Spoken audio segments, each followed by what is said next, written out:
자, 이번 시간에 영락제 마저 이제 조금 더 마무리 짓고요. 이후에 몽골의 제기와 외부의 창궐, 북로 남해에 대해서 이야기를 해보도록 하겠습니다. 어쩌다 보니까 니네반의 진도가 좀 빨라질 것 같네요. 원래 제일 느려가지고 여기서 영상을 찍었던 거였는데, 그지? 진짜요? 빨라졌어. 다른 반들 다 저기 뭐냐, 내가 뭐였지?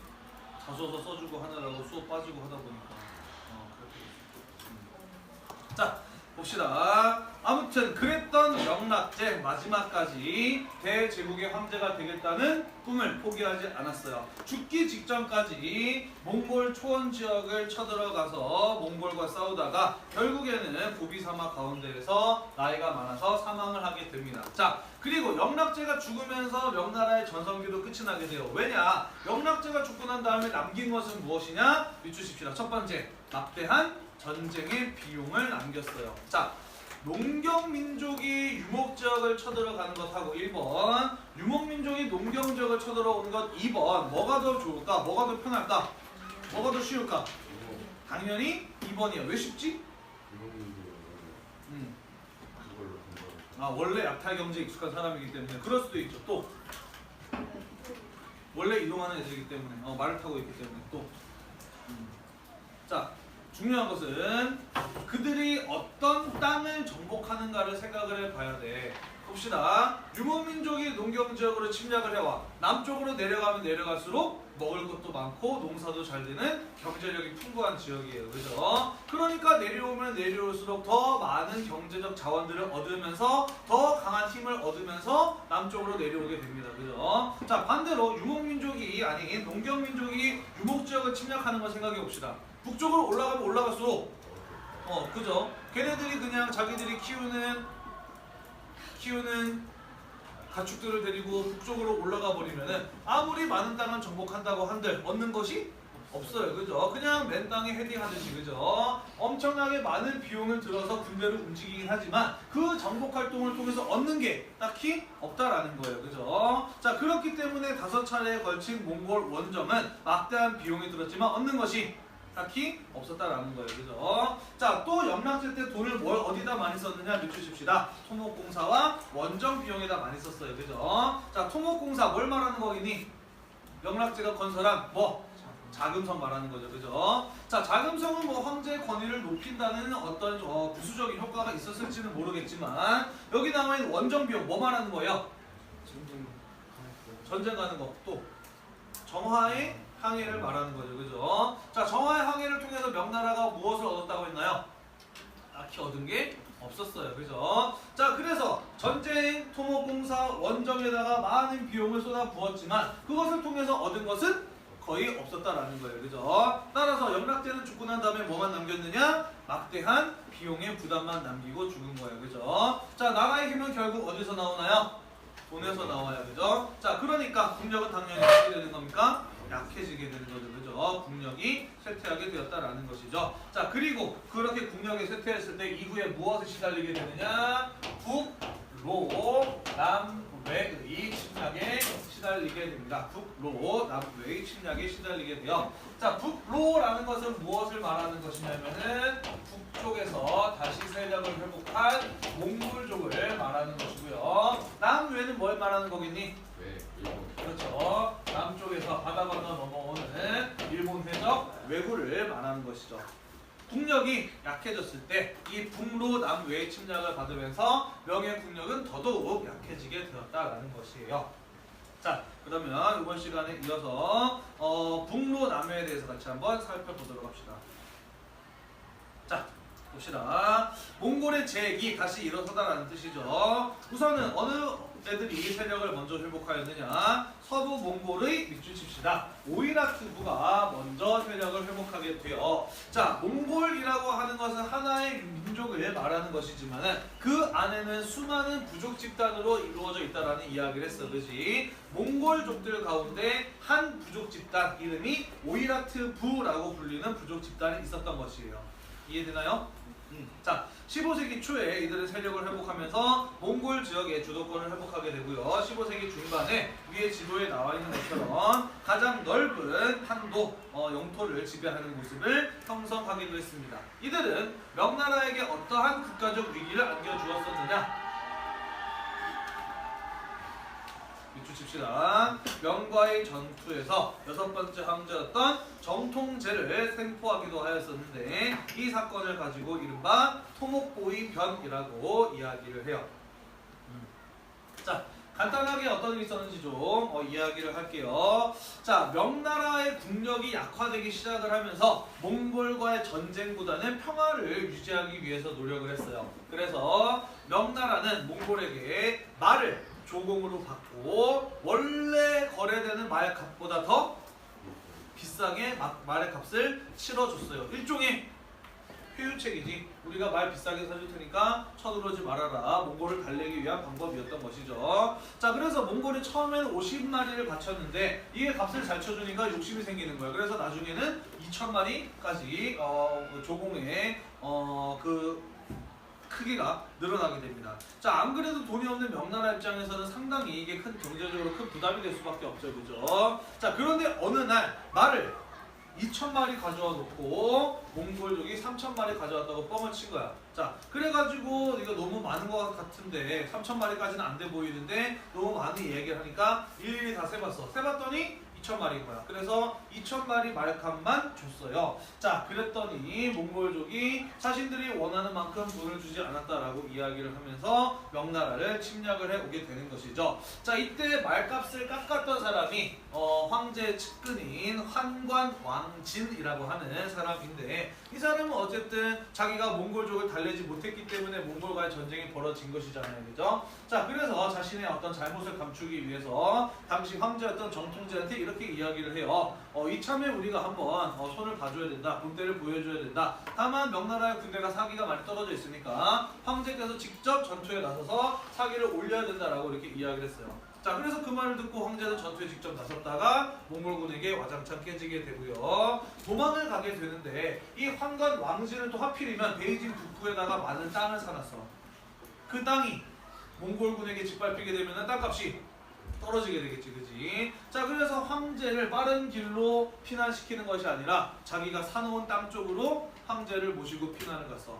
황제가 있는 곳은 쉽게 건드리지 못할 거라는 생각 때문이었지. 그래서 빨리 도망가지 못하고 우왕좌왕하다가 결국 전통제가 사로잡혔던 사건, 그게 바로 토목보의 변이라고 하는 사건이에요. 왕진은 나중에 황제의 근위병들한테 너 때문에 황제께서 사로잡히셨잖아 라고 하면서 맞아 죽어요. 때려서 맞아 죽습니다. 자, 지금까지 우리가 동아시아 배웠을 때 중국의 황제가 유목민족에게 포로로 사로잡혔던 적이 있었나요? 없었어, 그지? 전쟁에서 패해서 항복을 하거나, 그죠? 아니면 항고족 유방 같은 경우에는 포위되었다가 풀려난 적은 있지만은 아예 포로로 잡혀간 적은 없었어, 그지? 이것은 대단히 중국인들에게 충격적이고 굴욕적인 사건이었다라는 것이에요. 자, 이 사로잡힌 정통제 어떻게 되었을까? 구분당해요? 맞아요. 인질로 잡히고 몽골은 명나라한테 황제를 인질로 잡아서 비싼 몸값을 요구하려고 합니다. 그런데 명나라에서는 그의 동생을 벌써 새로운 황제로 세워버렸어. 그래서 몽골에서는 니네 황제 여기 있다. 황제 돌려받고 싶으면 몸값 내 라고 했는데 명나라 쪽에서는 우리 황제 여기 있는데 걔는 누구임? 이렇게 돼버린 거예요. 불쌍하지, 그지? 그래서 몽골족 데리고 있어봐야 아무런 돈도 안 되잖아, 그지? 에이, 불쌍한 놈 집에 가 하고 그냥 풀어줬어요.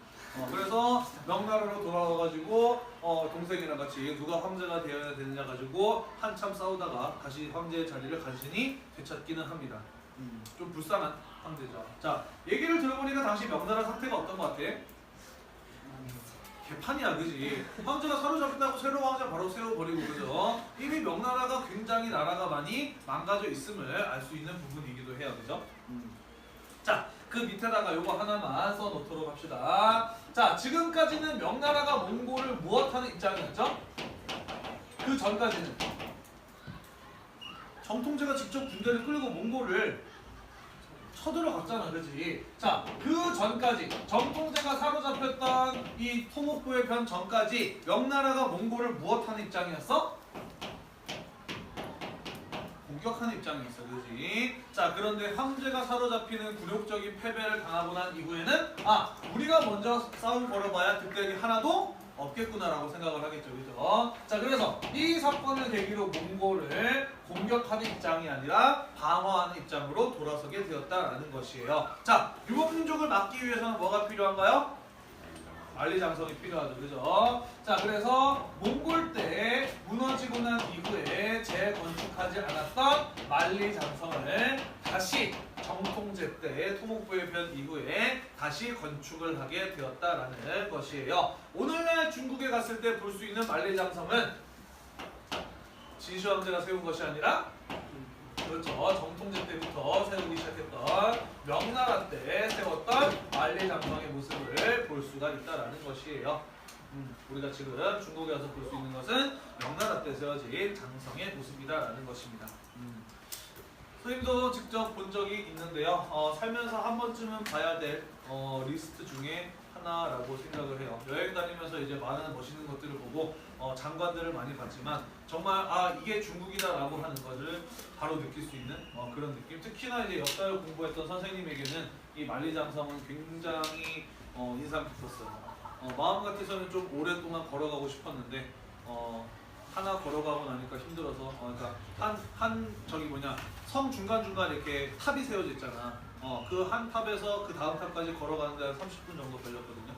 그러고 나니까 힘들고 더워서 돌아오게 되었는데 정말 저 멀리 있는 지평선 끝까지 나의 시야가 닿는 곳까지 성벽이 길게 늘어서 있는 모습은 정말로 한 번쯤은 보고 가야 될 그런 어떤 인상 깊은 모습이었다라는 생각이 들어요. 만약에 갈 거면은 사람들이 많이 가는 데 말고 좀 이렇게 한적한 데 있어. 한적한 데로 이제 찾아서 관광 코스 중에 한적한 곳을 찾아서 가는 게 좋을 것 같아요. 왜냐면은 베이징에 사람들이 많이 가는 데 가면은 만리장성은 안 보이고요. 사람들밖에 안 보여요. 그래서 한적한 만리장성 중에서 한적한 코스를 찾아가는 게 좋을 거라는 생각이 들더라고요. 자, 아무튼 15세기에는 몽골족들 가운데 오이라트부라는 애들이 잘 나갔던 시기인 거예요. 그들이 명나라에게 가장 큰 위기를 안겨줬던 것은 정통제를 사로잡은 사건이었다라는 것이죠. 자, 넘어갑시다. 그 다음 동부 몽골에 밑줄칠게요. 타타르부라고 하는 부족 집단이 이후에 성장을 하게 됩니다. 15세기 말에 그 전까지 잘 나갔던 오이라트부는 내부 분열이 일어나게 되면서 그 힘이 크게 약화가 됩니다. 자, 그러면서 이후에 점차 이 16세기에 타타르부라고 하는 이들이 성장을 하게 되어 다얀칸이라고 하는 사람이 타타르부를 이끌었을 때 기존의 오이라트부를 격퇴하고 몽골 지역의 주도권을 잡게 되고요. 밑주십시다. 알탄칸 때 이 타타르부는 전성기를 맞이하게 되는데 16세기에 몽골을 통일하게 되고요. 명나라를 침략을 해서 명나라 군대를 크게 격파하기도 했습니다. 자, 이 타타르부가 명나라에게 안겨주었던 가장 큰 위기는 무엇이었느냐? 밑주십시다. 1550년 베이징 성문까지 진격을 해서 베이징 성을 수일 동안 포위했던 사건이었어요. 수도였던 베이징을 수일 동안 포위했다라고 하는 거, 명나라를 멸망 직전까지 멸망 직전의 위기까지 몰아붙였다라는 것이죠, 그죠? 자, 그러다가 알탄칸의 손자가 명나라에 투항하게 되면서 명나라와 몽골 사이에 화해하고 그 다음에 사이좋게 지내기로 하는 약속이 성립이 되었습니다. 물론 몰라도 되지만 궁금하지 않니? 왜 알탄칸의 손자가 명나라에게 항복을 했으며 그것 때문에 왜 화해가 성립됐는지 궁금하지?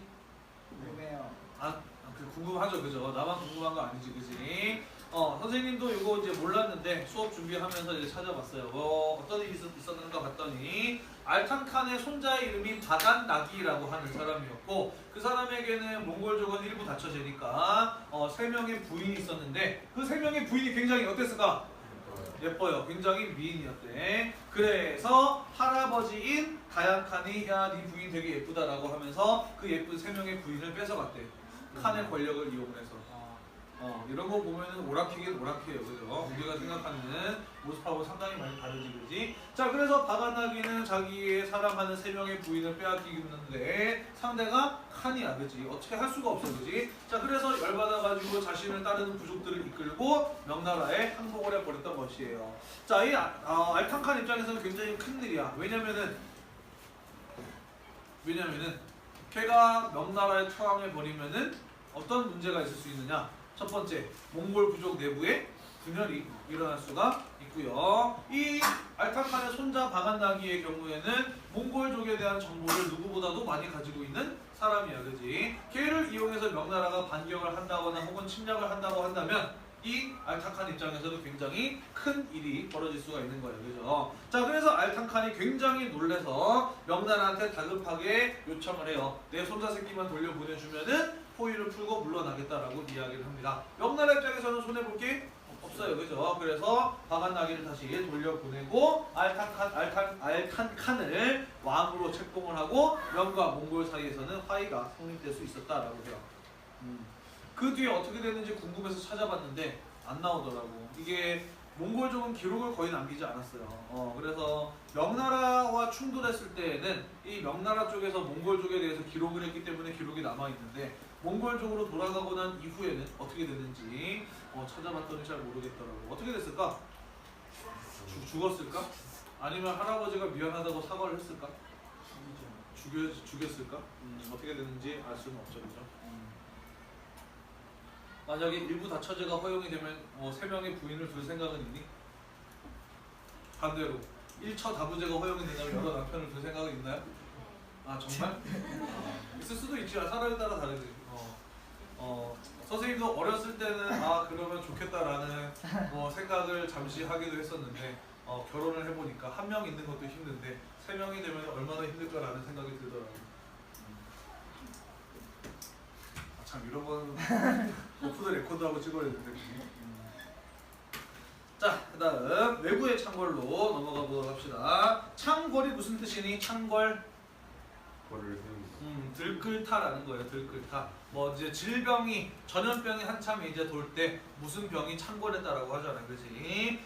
왜구는 그러니까 침략을 받은 입장에서는 무서운 전염병과도 같은 그러한 존재였다라고 보면 되는 것이죠. 자, 외구의 경우에는 언제 활동했느냐에 따라서 크게 전기 외구와 후기 외구로 나누어 볼 수가 있습니다. 자, 거기 반괄호 1번 밑줄 칩시다. 14세기 중반에 활동했던 외구는 무슨 외구에 해당했어요? 전기 외구에 해당하겠지, 그지? 그 뒤에 16세기 이후에 활동했던 외구는 무슨 외구에 해당하겠어요? 후기 외구에 해당하겠지, 그지? 자, 보통 일반적으로 외구라고 하면은 전기 외구냐 후기 외구냐? 일반적으로는 후기 외구를 많이들 외구라고 이야기를 해요. 보통은. 참고적으로 알아두도록 합시다.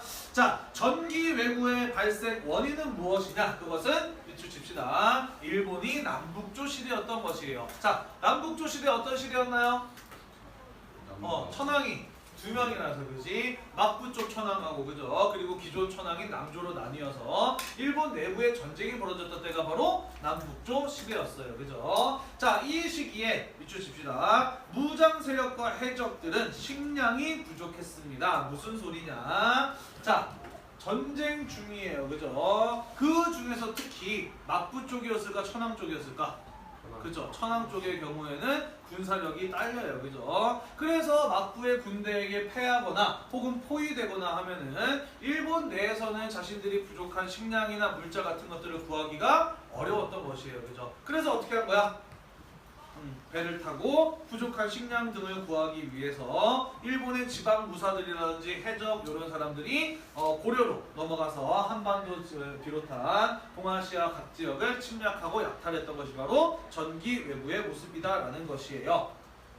자, 외구라고 하지만 해적이라고 하지만 우리가 생각하는 그런 소규모의 해적이 아니라 그랬어, 그지? 이 사람들은 전쟁에 참여했던 무장 세력들이에요, 그죠? 그래서 기본적으로 숫자가 5,000명에서 많을 때는 10,000명, 20,000명이 달하기도 하고 배도 50척에서 100척, 200척으로 굉장히 많았다라고 이야기를 했어, 그지? 자, 이런 애들이 침략을 하는 거 막기가 쉬울까 어려울까?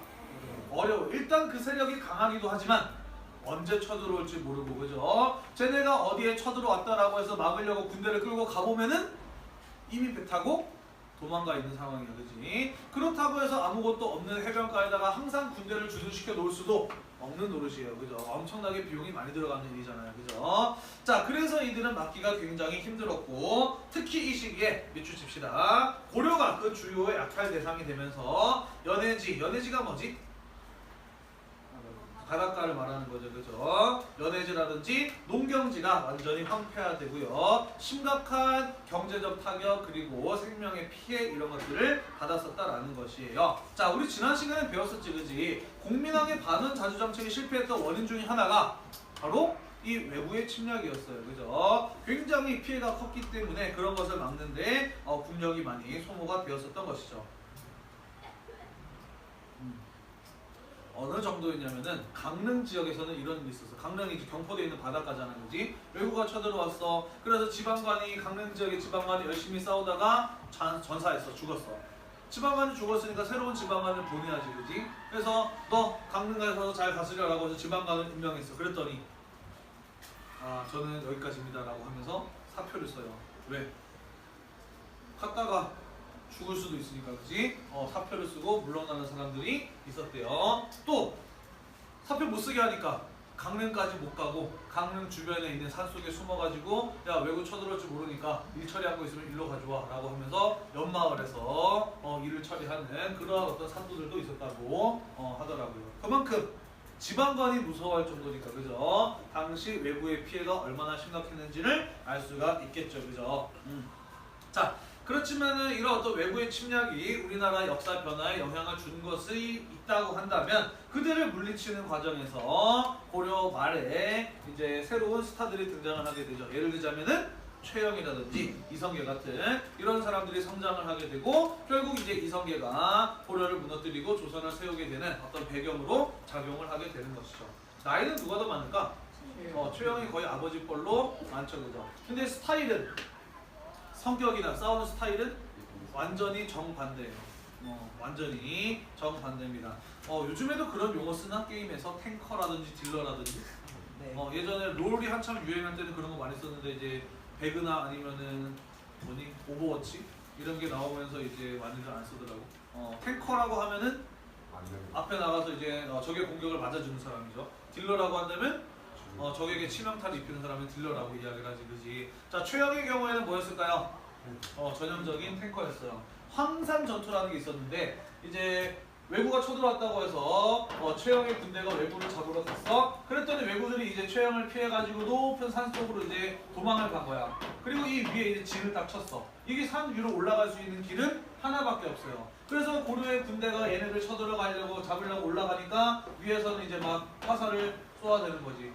올라갈 수 있는 길은 하나밖에 없는데 화살이 이제 막 비처럼 내려오니까 당연히 고려의 군대가 겁나서 섣불리 산 위로 올라가지 못했던 거야. 최영이 그 모습을 보고 답답해하면서 에이 겁쟁이 새끼들 비켜봐, 내가 가면 먼저 가면 뒤따라와 라고 하더니 가장 앞에서 말을 타고 큰 칼을 들고 다그닥 올라가기 시작을 했어. 당연히 위에서는 화살이 비처럼 쏟아지죠. 그 중에 하나가 최영의 볼에 맞았어.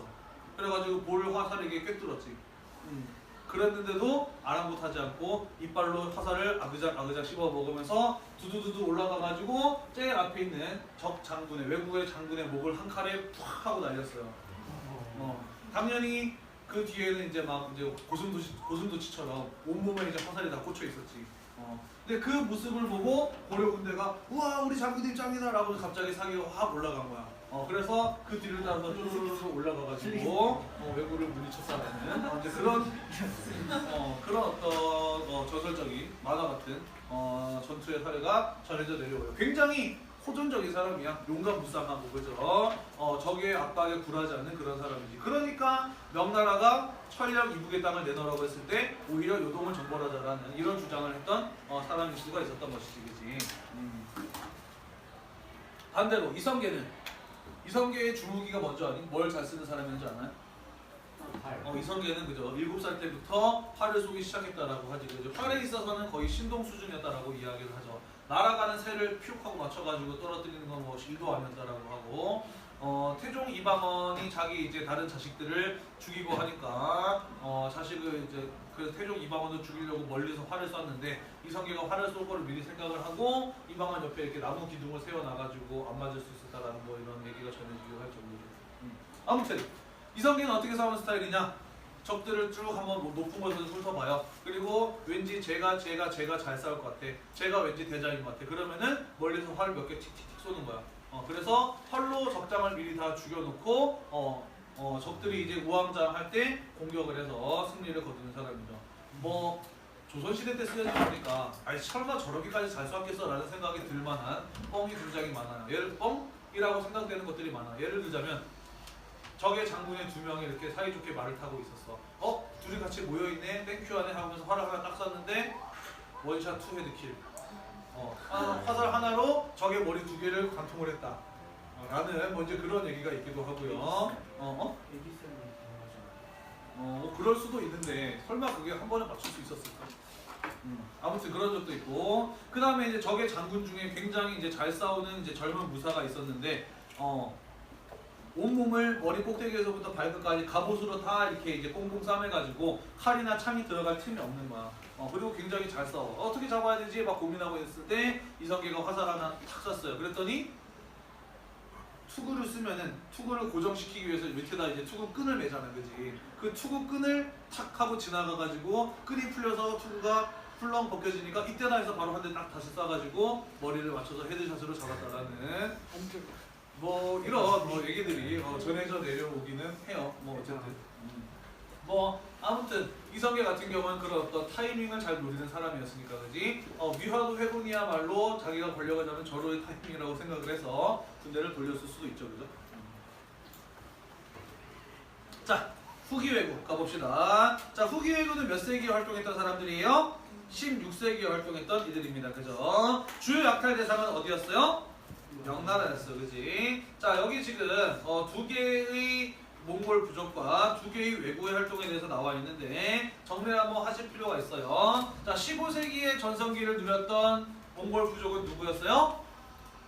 15세기 전성기를 누렸던 몽골 부족은 오이라트부였어요, 그지? 자, 오이라트부는 명나라에게 어떤 위기를 안겨주었었나요? 황제를 생포했었어, 그지? 자, 그 다음에 16세기의 전성기를 맞이했던 몽골 부족은 누구였어요? 타타르부였고 그 전성기를 이끌었던 칸은 알탕칸이었어요, 그지? 자, 알탕칸 때 명나라에게 어떤 위기를 안겨줬어요? 베이징을 수일간 포위하다가 물러난 적이 있었어요, 그죠? 자, 그 다음에 14세기에 주로 활동했던 왜구는 전기 왜구였다. 발생 원인은 일본의 남북조 시대의 혼란이었다. 그들의 주요 약탈 대상은 어디였어요? 고려와 같은 한반도였어, 그지? 자, 16세기에 활동했던 왜구는 후기 왜구라고 부르고 그들은 주로 어디를 약탈하였다? 명나라가 주로 약탈의 대상이었다. 자, 16세기 후기 왜구의 발생 원인은 무엇이었냐면은 명나라의 해금 정책이었어. 해금. 요거 무역 파트에서 자세하게 배울 텐데요. 해금 어떻게 쓰냐면 한자로 이렇게 씁니다. 무슨 뜻이에요? 바다를 금지한다는 뜻이죠, 그죠? 자, 명의 해금 정책이란 무엇이냐면 밑줄 칩시다. 개인의 사무역은 명나라에서 허락하지 않아요. 오직 무엇의 형태로만? 조공을 바치고 담례를 받아가는 형태로만 무역을 허용하면서 외국과의 무역을 엄격하게 통제하는 것이 바로 명나라의 해금 정책이라고 하는 것이에요. 그거 나중에 무역 파트 가서 자세하게 배울 겁니다. 자, 그러니까 일본은 명나라와 자유로운 교역이 가능하였다, 불가능하였다? 불가능했다라는 거예요, 그죠? 자, 그런데 그 이전에 송나라 때나 원나라 때 일본은 중국과의 교역이 굉장히 활발했어요, 그죠? 많은 양의 동전과 도자기를 수입해 왔단 말이야, 그지? 따라서 중국과의 교역은 일본 경제에서 차지하는 비중이 굉장히 커요. 그런데 지금 자기 마음대로 할 수 없게 통제되어 버렸어. 어느 정도였냐면은 명나라는 일본에게 10년에 한 번만 조공을 바치도록 허용을 해줬어요. 얼마나 답답했겠어, 그지? 굉장히 제한되었다라고 볼 수가 있겠죠, 그죠? 게다가 16세기 중반 이후로 가게 되면은 아예 명과의 무역이 중단되어 버리고 말아. 자, 그러다 보니까 명나라의 물건을 구할 수 있는 방법은 뭐밖에 없어요? 쳐들어가서 약탈하거나 아니면은 밀무역을 하는 방법이죠. 그죠? 비추십시다. 그래서 이 시기의 왜구는 해적과 더불어서 밀무역을 하는 상인 집단들이 동참했었다라는 것이에요. 자, 그래서 이들은 동중국해를 중심으로 활동을 하면서 교역, 밀무역을 하거나 아니면 중국 남부를 약탈하거나 또는 명나라와 자주 조공을 할 수 있었던 유구 이런 나라들을 쳐들어가서 침략하는 활동들을 했었다라는 것이죠. 자, 아까도 이야기했듯이 이들의 침략을 막아내기는 굉장히 어려워요. 그죠? 하지만 그 피해가 굉장히 컸기 때문에 명나라는 막지 않을 수가 없었어. 막을 수 있는 유일한 방법은 뭐예요? 항상 해안가에 많은 군대를 주둔시키는 거야. 그치? 자, 근데 그거는 어때요? 비용이 굉장히 많이 들어갑니다. 그죠? 자, 그러면서 비추십시다. 명나라의 국력이 어떻게 되는 거예요? 더더욱 약화되는 거예요. 그죠? 자, 오늘 우리 뭐 배웠냐면요. 영락제가 죽고 난 이후에 명의 국력이 약화되는 과정을 배웠어요. 그죠? 그가 막대한 원정 비용과 토목공사 비용, 그 다음에 전쟁 비용으로 인해서 명나라의 국력이 약해지게 되자 세력을 회복했던 몽골의 침략을 받고 일본 내의 혼란으로 인해서 발생한 외부의 침략의 피해를 받게 됩니다. 그죠? 그러면서 그 피해로 인해서 국력이 약화되고 그들을 막아내는 과정에서 많은 비용을 소모하게 되면서 더더욱 국력이 약화되는 거예요. 그죠? 자, 이러던 중에 뭐가 빵 하고 터지는 것이냐? 임진왜란이 터지는 거예요. 왜 뭐?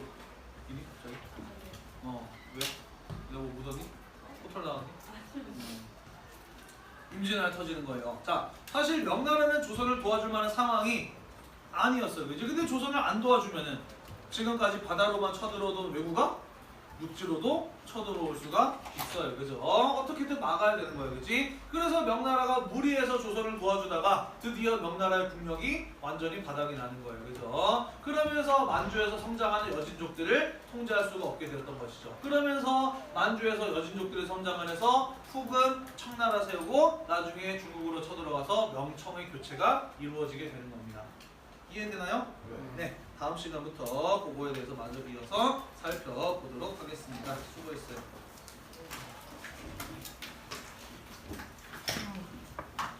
준지야 저거 좀 끌래? 네.